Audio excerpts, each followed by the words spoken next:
Hey students, here is lesson 7-9, use models to subtract mixed numbers. You will need your workbook, paper, multiplication chart, and a pencil. Here's our learning goal. You can read it with me. I can use models to subtract mixed numbers. Here's our solve and share. Go ahead and open your books to page 301. We're going to read this all together, and then I'm going to let you try it on your own. Claire and Aaron volunteered at an animal shelter a total of 9 5/6 hours.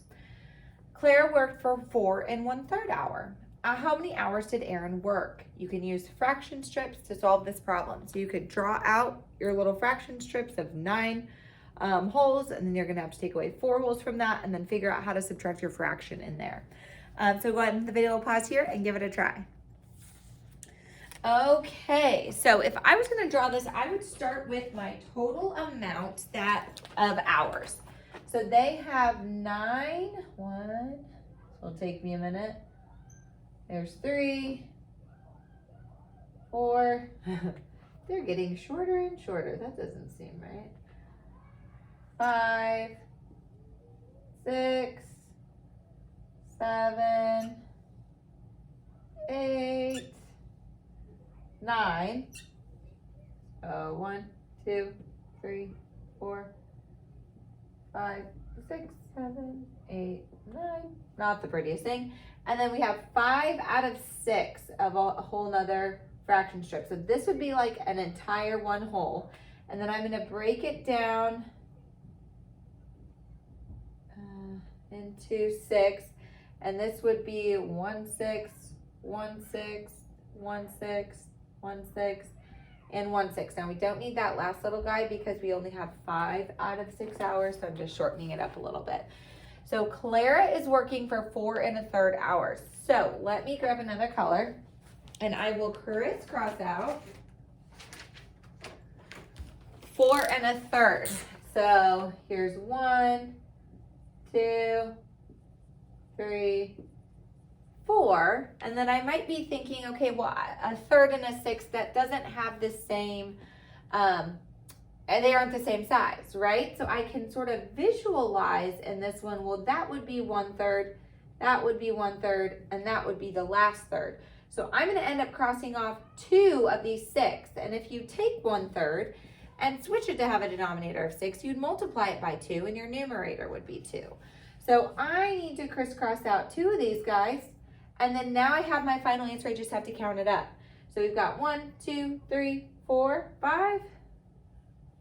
And 3, 6.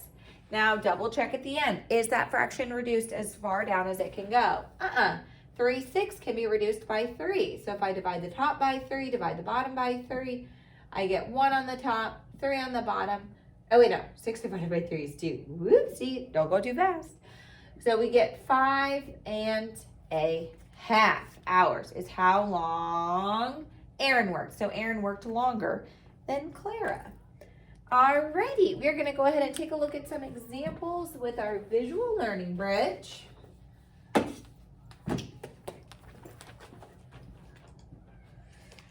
Okay, here's our essential question. How can we use models, or how can you model subtraction of mixed numbers?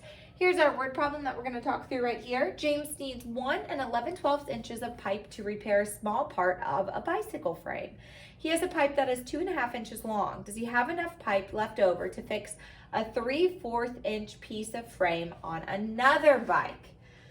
So we need to rename 2 1/2 as 2 6/12 so that the fractions have a common denominator. It's still important to do that. So that we have to take our 2 1/2 and we're subtracting 1 11/12. So they're 2 1/2 again. 2 1/2 went to 2 6/12. So here's the model for that. 1, 2, and then 1, 2, 3, 4, 5, 6.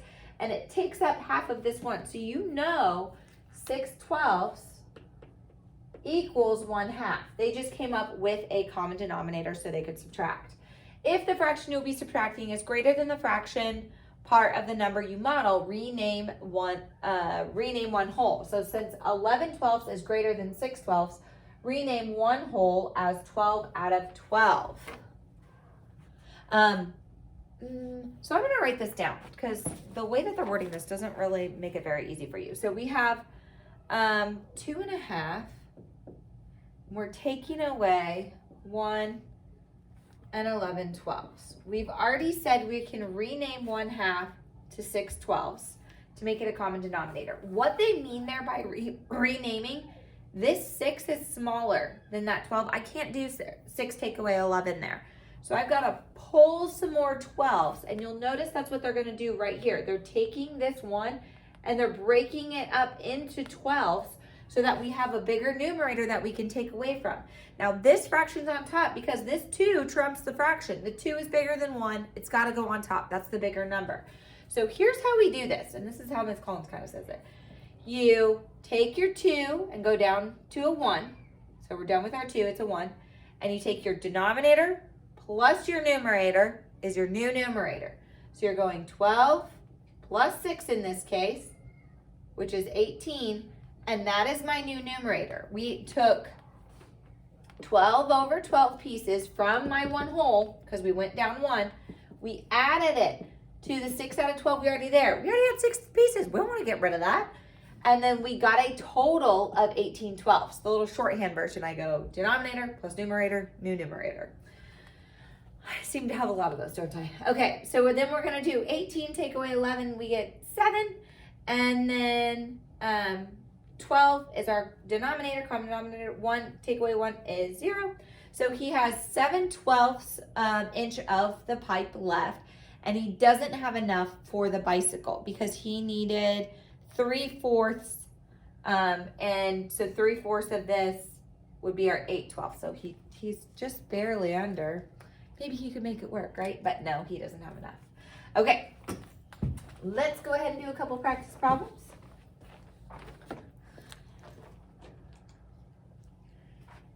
Okay, so when subtracting 2 mixed numbers, is it always necessary to rename one of the whole numbers? So like what we just did, where our numerator was too small to subtract the bottom numerator from, but the whole number was bigger. So will it always be like that? No, it will not always. No. If the numerator on the top is big enough, or bigger,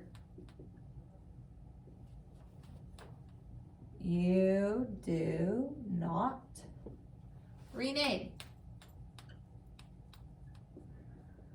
Okay, so go ahead and jot that down, pause the video here, make sure you get that information down. You don't always have to do that extra step that I just showed. Okay, so in 2 through 5, they say that you could use fraction strips to find each difference, but we can also set them up on top of each other, find our common denominators, and work it that way. We're going to practice that even more tomorrow. So I'm going to start showing it that way so we can kind of remember our steps and keep it in our head that way. So we have 4 and 5, 6. That 4 is bigger than 2, so that's always going to go on top, and 2 and 1/3. Now the first question you're always going to ask yourself, will that smaller number denominator go into the larger one? Will 3 fit in 6? Bingo, it will. So we bring over our whole numbers. Don't forget about them. They will be very sad. And then I said, yes, 6 is going to be my common denominator. I didn't change anything from 6 to 6, so I'm not going to change anything from 5 to 5. And now I have to do a little bit of multiplication. So 3 times what mystery number equals 6? Well, 2. 2 on the bottom, 2 on the top. 1 times 2 is 2. And now double check your symbol. We've been adding, but now we're, subtracting. So I even like to rewrite it. Now I'm going to take 5, take away 2, and get 3 out of 6. Ooh, we can reduce that. 4, take away 2 is 2.